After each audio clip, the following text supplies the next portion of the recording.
What's up, YouTube? Today I'm going to be breaking down my 5 best Black Ops 6 multiplayer features. These are a list of things that I'm going to go through on Twitter that I think are most exciting, or I'm looking forward to the most, or maybe they're the biggest changes and things like that with Black Ops 6 multiplayer particularly. And some of these do transfer over to Warzone as well, but I'm going to make a separate video on just some Warzone features I'm looking forward to or find interesting. So the first thing that I'm sure you've heard a million times at this point is the Omni movement. But to go along with that, an interesting thing which was posted here by Raven Software from part of their COD Next event, which I'm sure has been all over people's feeds. But if you do use your knife, have your dedicated melee out, because in this game, you're gonna have a primary weapon. Let's say your assault rifle. You're gonna have your pistol, and then on top of that, you're gonna also always have a melee weapon. In this case, a knife usually. So what this means is in Warzone, which we're watching right now, but also in multiplayer, I'm pretty sure, because it's gonna have that same class system where you always have a knife.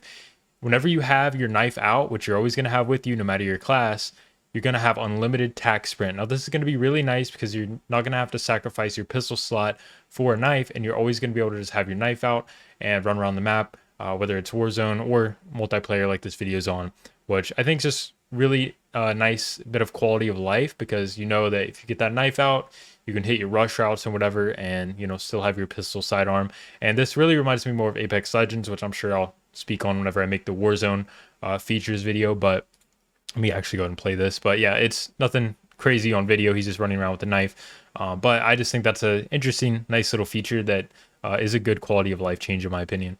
Also, just to retouch on the Omni movement, it looks fun. It looks interesting. Of course, it's going to be annoying at times with the amount of movement people are going to be doing with this, but that's just the era of Call of Duty we're in right now. So it is what it is. It looks like it's going to be fun if you do learn it a little bit, and you can use it in a lot of different ways. So it's going to be annoying at times for sure. I've already seen some annoying clips of people like dolphin dive, slide canceling in the air, like crazy stuff. But still looking forward to just seeing how it plays out. And I think it's going to be a good change, probably similar to how when they changed over to jetpacks years ago, which I didn't really play much of those games, to be honest.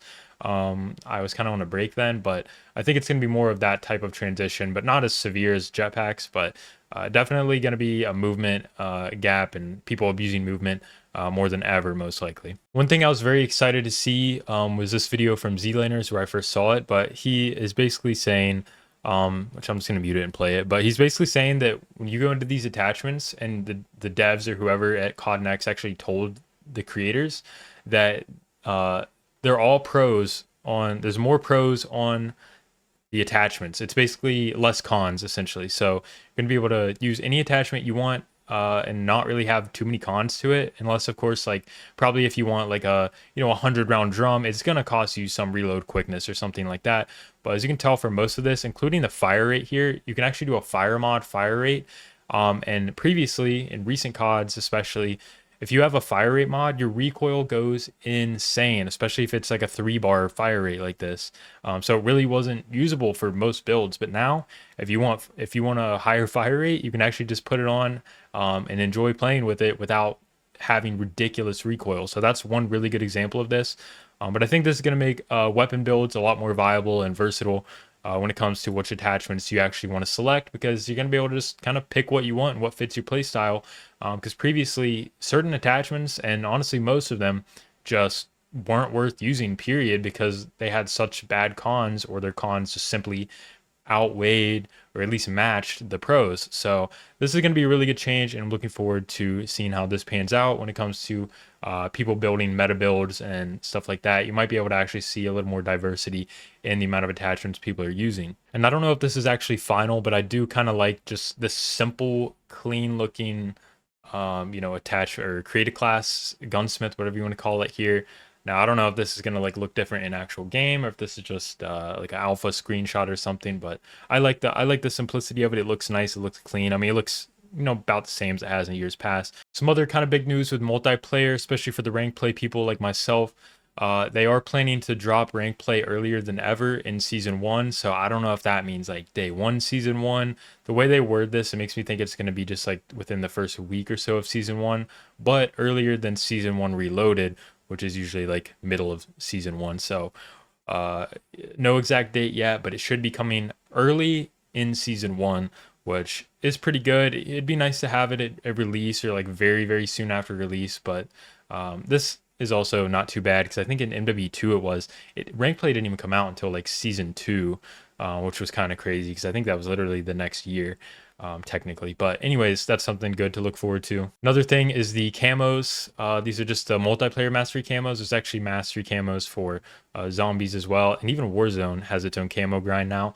But these look really good. I personally just love gold in a lot of games, and this one just looks really clean and shiny, which is something I like about Treyarch games. They always seem to be very vibrant. The diamond, I also really like this. It just looks like a classic diamond from Black Ops 2 or something.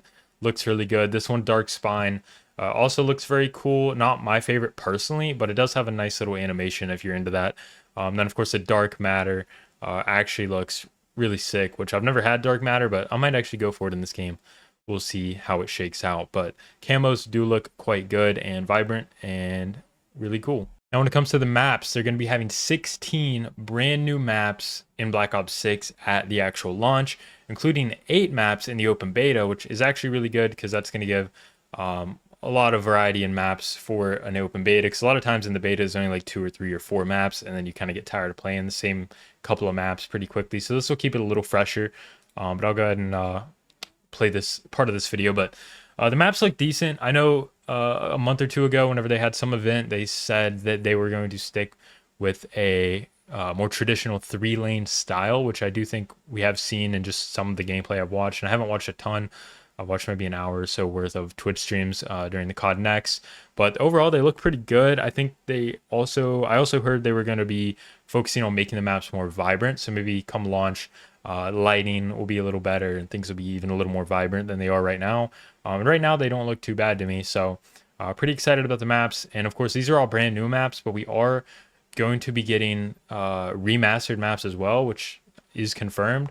Nuketown's definitely confirmed. I can't remember if there's any other ones that are like for sure confirmed, but there'll definitely be Treyarch maps remade from the Black Ops series, which are always good. I personally don't think there's really many maps in the Black Ops series or franchise that aren't good, or at least that are very bad. So I mean, if we get firing range, that'd be awesome. If we get literally any maps like that, slums, I mean, raid is a classic, standoff. I mean, there's a lot. I could go into jungle from Black Ops 1 is a good one. WMD, wouldn't even mind. Summit. I mean, they have so many good maps to remaster as you know, season 1, season 2, season 3 comes along. So I'm really just looking forward to those maps especially, but hopefully some of these original ones are also very good. And it does look like a few of them will be pretty good. This one, Skyline right here, actually looked like one of the better competitive maps. Maybe doesn't look like too many annoying angles and stuff in them. So looking forward to trying out these maps. Also, I just wanted to finally mention one more bonus thing. Classic Prestige is returning, which I'm sure a lot of you have heard. Going to be 10 prestiges, and then once you prestige master, you can level up to level 1000, which I don't know why they quit doing this at any point, but I'm so glad that it's back. It just makes for a nice consistent progression system that makes sense. I don't even know what they've had in the past. They would like reset your level in Cold War, I think, or something. I don't even know. I couldn't even keep up with what level I was. It was like changing. And then they had prestiges, but then it was like not the same thing as classic prestige. So I don't know what was going on, but they're going back to the classic prestige. So that's going to be nice to just kind of grind up to prestige master, get to level 1000, have that nice prestige master level 1000 next to your name. But anyways, that's it for my 5 to 6 best Black Ops 6 multiplayer features. Let me know in the comments what you think of Black Ops 6 and all of these features and changes. And I'll be making another video like this about the Warzone in particular very soon. So be sure to like, comment, and subscribe if you enjoyed. And as always, I'll see you guys next time.